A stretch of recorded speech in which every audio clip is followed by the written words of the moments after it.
Hello students, हमने पिछली कक्षा में त्रिभाषा सूत्र का अध्ययन किया। हमने देखा था कि इंडिया में ट्राई लैंग्वेज सिस्टम क्या है और उस लैंग्वेज का कैसे इस्तेमाल करते हैं, किस कक्षा में किन किन भाषाओं का हम अध्ययन करते हैं और इन भाषाओं का अध्ययन करना भारत में क्यों आवश्यक है।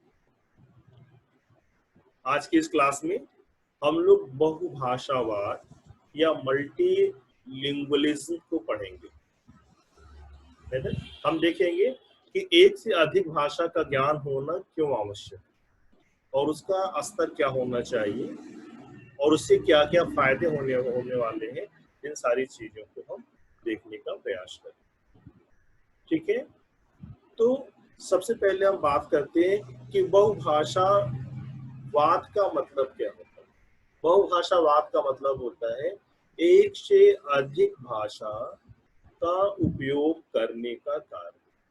अगर हम एक से अधिक भाषा का उपयोग करते हैं अपने दैनिक जीवन में या अपनी किसी स्पीच में या अपने किसी राइटिंग में, अपने किसी वक्तव्य में या बातचीत करने के दौरान अगर हम एक से अधिक भाषा का इस्तेमाल करते हैं तो हमें माना जाता है कि हम बहुभाषावादी हैं, हम मल्टी लैंग्वेजिज्म को पालन करने वाले है ना।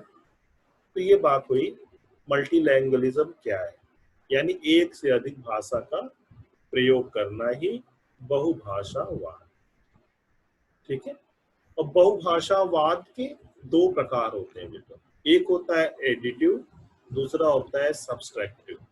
एडिटिव का मतलब होता है जोड़ना वाली भाषा और घटाने वाली भाषा, यानी सब्सट्रैक्टिव। ठीक है, एडिटिव मल्टीलैंग्वेजिज्म क्या होता है, जब हम एक भाषा अच्छे से जानते हैं और अपनी स्किल को बढ़ाने के लिए, अपने नॉलेज को बढ़ाने के लिए, अपनी क्वालिटी इंप्रूव करने के लिए हम एक से अधिक भाषा सीख लेते हैं। जैसे हम इंडिया में हिंदी लैंग्वेज में सारा काम करते हैं, लेकिन अगर हमने यहाँ इंग्लिश सीख ली, फ्रेंच सीख लिया, जर्मन सीख लिया, संस्कृत सीख लिया, उर्दू सीख लिया, तो क्या हो जाएगा, ये एक एडिटिव लैंग्वेज हो जाती है। जैसे हमें हिंदी आ रही है और हमने कुछ और नई भाषाओं को सीख लिया, हालांकि हिंदी में हमारा सारा काम हो जा रहा था, लेकिन फिर भी अपने को बूस्ट अप करने के लिए हमने नई भाषाओं को सीख लिया। जैसे फ्रेंच सीख ली, इंग्लिश सीख ली, जर्मन सीख ली, संस्कृत सीख ली, या नॉर्थ इंडिया में रहते हुए हम कन्नड़, मलयालम, तेलुगु आदि भाषाओं को सीख लिया। तो ये एडिटिव लैंग्वेज मल्टी लैंग्वेजिज्म का टाइप कहलाता है। सब्सट्रैक्टिव मल्टी लैंग्वेजिज्म क्या होता है, जैसे हम यहाँ से इंग्लैंड चले जाए और हमें केवल हिंदी भाषा आती है, तो क्या होगा, हमारा कोई काम नहीं चलेगा, तो हमें वहां पे हमें इंग्लिश सीखनी पड़ेगी। लेकिन इंग्लिश सीखेंगे तो क्या करेंगे, वह हिंदी बोल पाएंगे, नहीं बोल पाएंगे, तो हम क्या करेंगे, सेकेंड लैंग्वेज से फर्स्ट लैंग्वेज को रिप्लेस कर देंगे। ठीक है, तो ऐसी भाषा को सब्सट्रैक्टिव मल्टी लैंग्वेजिज्म कहते हैं। यानी अब पहली भाषा से हमारा काम नहीं चल रहा था, हमने क्या किया, हमने दूसरी भाषा को सीख लिया और पहली भाषा का उसको स्थान दे दिया।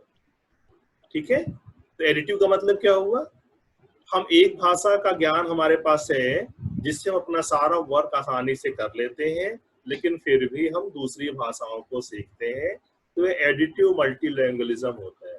सब्सट्रैक्टिव मल्टीलैंग्वेजिज्म क्या होता है, हम किसी दूसरे देश या किसी दूसरे समुदाय या किसी दूसरे प्रांत में चले जाते हैं और वहां मेरे पहली सीखी हुई भाषा से हमारा काम नहीं चल रहा, तो हम क्या करेंगे, वहां की लोकल लैंग्वेज हम सीखते हैं, क्योंकि वहां सरवाइव करने के लिए वहां की भाषा का ज्ञान होना आवश्यक है। और इसे हम सब्सट्रैक्टिव कहते हैं, क्यों, क्योंकि हम अपनी पहली भाषा को रिप्लेस करके वहां पे दूसरी नई भाषा सीखते हैं जिससे हमारा काम चलेगा। ठीक है, तो ये टाइप हो गया मल्टीलैंग्वेजिज्म।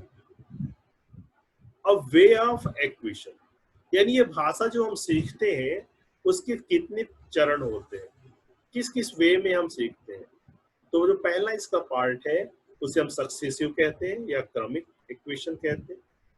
दूसरा होता है सिक्वेंशियल या अनुक्रमिक, और तीसरा होता है रेसिपिटेटिव या ग्रहणशील। अब देखो यहाँ पे सक्सेसिव बाइलिंगुअलिज्म क्या कहना है। देखो यहाँ लिखा हुआ है learning one language after already knowing an other. अगर एक भाषा को आप जानते हुए अगर आप दूसरी भाषा को सीखते हैं तो उसे हम क्या बोलते हैं, उसे हम सक्सेसिव बाइलिंगुअलिज्म बोलते हैं। ठीक है, उसे हम बोलते हैं क्रमिक द्विभाषी, यानी एक भाषा हमें आती है तो उसके साथ साथ हमने दूसरी भाषा भी हमें सीख लिया। ठीक है, जो दूसरा जो बाइलिंगुअलिज्म का वे है वो है अनुक्रमिक बाइलिंगुअलिज्म। ठीक है, अनुक्रमिक बाइलिंगुअलिज्म का मतलब क्या हुआ, हमें पहली भाषा पूरी नहीं आती और हम दूसरी भाषा को सीखते हैं, या हम एक साथ दो भाषाएं बोलते हैं। एग्जाम्पल में हम अगर ले सकते हैं कि जो छोटे बच्चे होते हैं तो पता नहीं कौन कौन सी लैंग्वेज सीखते हैं, कभी वो इंग्लिश में बोलते दिखाई देंगे, कभी वो हिंदी बोलते दिखाई देंगे, लेकिन वो दोनों सही ढंग से नहीं बोल पाते। ठीक है, अगर घर में दो भाषाओं के बोलने वाले लोग हैं तो बच्चा क्या करता है, दो भाषाओं को वो एक साथ सीखने का काम करता है। ठीक है, तो इसका मतलब क्या हो गया, इसका मतलब हुआ कि साथ साथ दो भाषाओं को सीखना जो है सीक्वेंशियल या अनुक्रमिक बाइलिंगुअलिज्म कहलाएगा। रिसेप्टिव बाइलिंगुअलिज्म का मतलब क्या हुआ, having the ability to understand a second language but not speak। ठीक है, कई लोग ऐसे होते हैं आपके पास जिनको हिंदी बोलने तो आती है, इंग्लिश को वो समझ तो लेते हैं लेकिन इंग्लिश को वो बोल नहीं पाते। ठीक है, तो साइकोलॉजिकल बैरियर या कुछ फिजिकल बैरियर के कारण वो दूसरी भाषा को बोल नहीं पाते। तो ऐसी कंडीशन में हम कहते हैं कि जो इनका जो बाइलिंगुअलिज्म है वो कैसा बाइलिंगुअलिज्म है, रिसेप्टिव टाइप का है, क्योंकि वो ग्रहणशील है, अभी वो सीख रहे हैं, अभी वो पूरे पक्के नहीं हुए हैं। ठीक है, अक्सर आपने देखा होगा टेलीविजन में जितनी भाषाओं में चीजें आती हैं हम सारी भाषाओं को समझ लेते हैं लेकिन हम उनको बोल नहीं पाते। जरा भी हम देखें तो आपके आसपास राजस्थान में आप ऐसे ढेर सारे लोगों को आप जान जाओगे जो इंग्लिश को समझ लेते हैं लेकिन इंग्लिश में अपनी बातों को व्यक्त नहीं कर पाते, क्योंकि वो अभी ग्रहणशील है, अभी दुभाषी हुए हैं लेकिन अभी पूरे नहीं हुए। ठीक है, अब हम बात करेंगे बेनिफिट ऑफ बाइलिंगुअल। अगर आपको एक से अधिक भाषा आती है तो उसका फायदा क्या क्या होगा। आप देखो पिक्चर आपके सामने है, आप देखो पिक्चर में सारी चीजें एकदम क्लियर दिख रही है कि बाइलिंगुअलिज्म से क्या क्या फायदा। ठीक है, बाइलिंगुअलिज्म से क्या क्या फायदा है, आप जो है द्विभाषी लोगों के बीच में सर्वाइव कर सकते हैं। ठीक है, आपकी अर्निंग बढ़ सकती है। मोनोलिंगुअलिज्म और बाइलिंगुअलिज्म में अंतर ये है कि आवाज कट रही है।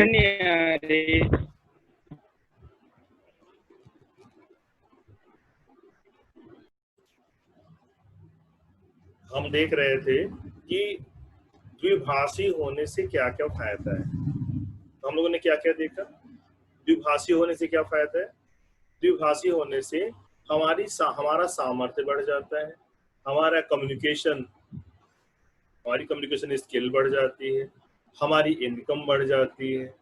ठीक है, और फ्यूचर में अपने को ग्रोथ करने के चांसेस बढ़ जाते हैं। ठीक है, अब हम बात करते हैं नीड ऑफ टुडे। आज क्या आवश्यकता है, कौन कौन सी आवश्यकता है, क्या क्या चेंजेस हमारे अंदर आते हैं अगर हमें एक से अधिक भाषा आती है। सबसे पहली बात आप देख रहे हो कि पर्सनल ग्रोथ हमारा हो जाता है, हमारा खुद का विकास हो जाता है। ठीक है, दूसरा क्या होता है, increase vocab and effectiveness of speech. हमको जब भाषा का ज्ञान होता है हमें शब्दों का भी ज्ञान हो जाता है, जिससे हमारी बोलने की क्षमता का विकास हो जाता है। तीसरा क्या होता है, ब्रॉडनेस एम्प्लॉयमेंट अपॉर्चुनिटी, यानी नौकरी पाने की संभावनाएं बढ़ जाती है अगर हम एक से अधिक भाषा जानते हैं। ए ब्रॉड स्टडी, अगर हमें बाहर विदेशों में अगर स्टडी करनी है, अगर अध्ययन करना है, तो हमें एक से अधिक भाषा का ज्ञान होना चाहिए। जॉब मोबिलिटी, जॉब मोबिलिटी का मतलब होता है कि आप एक से अधिक जगह आवाज यहाँ पर प्रॉब्लम आ रही है सर। एक से अधिक जगह आप अपने को मोबाइल कर सकते हो और नौकरी को बदल सकते हो। ठीक है। Tolerance and respect towards other culture, जब एक से अधिक भाषा जानते हो तो उस भाषा से रिलेटेड संस्कृतियों को भी जानते हो, तो संस्कृतियों की आदर करने की भावना का विकास हो जाता है। अब इसमें एक चीज और है